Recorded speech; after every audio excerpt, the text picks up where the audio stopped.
l'àmbit nacional. El jurat del Premi Roig Toqués, reunit en sessió del dia 7 d'abril i ratificat pel ple de l'Ajuntament, ha acordat atorgar el 12è Premi Roig Toqués de la categoria nacional a la Federació Catalana per la Cultura i el Patrimoni Marítim i Fluvial. Anem a veure primer unes imatges.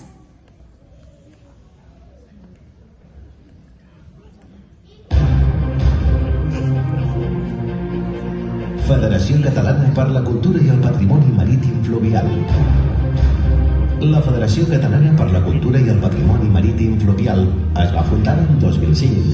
És un organisme que agrupa associacions de defensa i recuperació del patrimoni material i immaterial marítim i fluvial de Catalunya. La Federació i les entitats adherides organitzen esdeveniments al voltant de les embarcacions tradicionals. L'objectiu no és altre que el de fomentar aquest patrimoni per restaurar o fer-ne rèpliques i l'aprenentatge de les tècniques de navegació tradicional, així com el de conservar, protegir i difondre la cultura i el patrimoni marítim tradicional. L'any 2019 van signar un conveni de col·laboració amb una entitat que al Rosselló treballa amb els mateixos objectius i que plegats busquen que la vila llatina sigui reconeguda com a patrimoni immaterial de la humanitat. Des del 2006 organitza de forma bianual la Festa del Mar, que pretén donar a conèixer el patrimoni marítim de Catalunya i d'altres regions marineres. La primera edició es va celebrar a Cadaqués i van seguir Vilanova i la Geltrú, Cambrils, l'Ametlla de Mar, Arenys de Mar i Sant Pol de Mar. També participa en festivals marítims internacionals per difondre aquesta riquesa fluvial. Els objectius més rellevants amb els que treballar la Federació Catalana per la Cultura i el Patrimoni Marítim Fluvial són l'impuls de la candidatura internacional de l'art de navegació en vela llatina com a patrimoni immaterial de la humanitat per part de la UNESCO i la formació en l'art de la navegació en la mateixa especialitat de vela.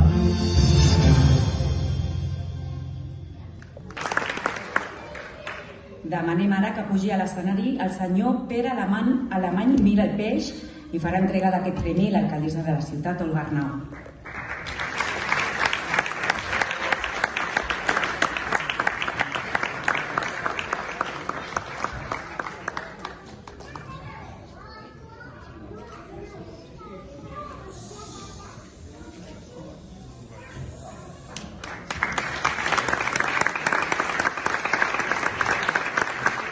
Bona tarda i molt agraït de rebre un guardó, un premi, com sempre fa molta il·lusió. Quan un rep un guardó pot tenir la tentació de dir que no ens el mereixem.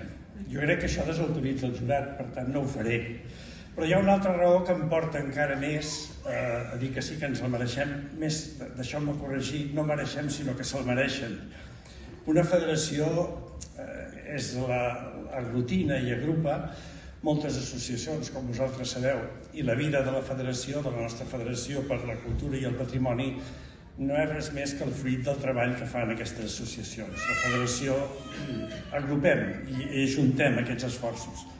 I per tant, doncs, essencialment és a ells, és a totes les 17 associacions que d'aquest estem al llarg de tota la costa catalana sota el paraigües de la federació, és a aquestes associacions a les que mereixen i són mereixedores d'aquest guardó i gràcies al treball que estan fent. Jo he recollit algunes idees del que s'anan dient aquí, no sé si seré capaç d'ajuntar-les. S'ha comentat que una de les primeres festes de les marques es va fer a Vilanova, però és que Vilanova té una tradició que va molt més enllà i que lliga també amb els últims fets que nosaltres hem incorporat a la federació. Em consta que l'any 45, en una regata que hi va haver aquí a Vilanova, es va establir precisament l'estàndard del que és el patí català.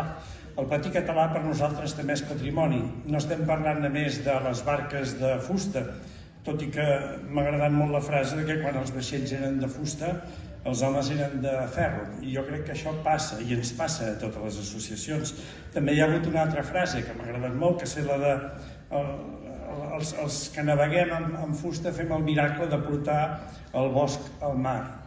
Nosaltres pretenem amb el cultiu i amb la promoció de la cultura i del patrimoni en aquest moment portar a la gent, a la societat civil al mar.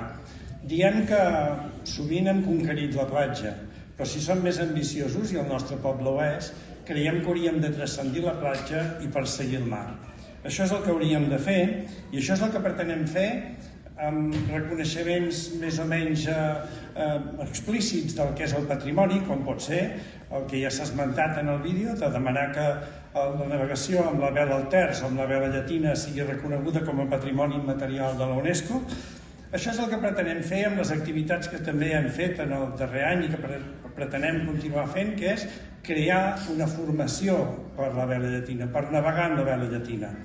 I aquestes són coses que les hem fet perquè creiem en la necessitat de preservar el passat, de preservar el patrimoni també des d'un punt de vista de la tradició, però un patrimoni viu. No ens serviria o no estem nosaltres per poder fer rotondes i guardar allà les barques. Les barques han d'estar al mar i no han d'estar a les rotondes. Aquest és un altre dels principis que tenim a dintre de la nostra federació. Però també m'agradaria parlar mínimament de futur. I sabem que la nostra federació, si mirem la mitjana d'edat, doncs possiblement està al voltant de la meva. Hi ha poca gent més jove. Volem anar més enllà i el que estem promovent en aquest moment és fer regates de rem i vela.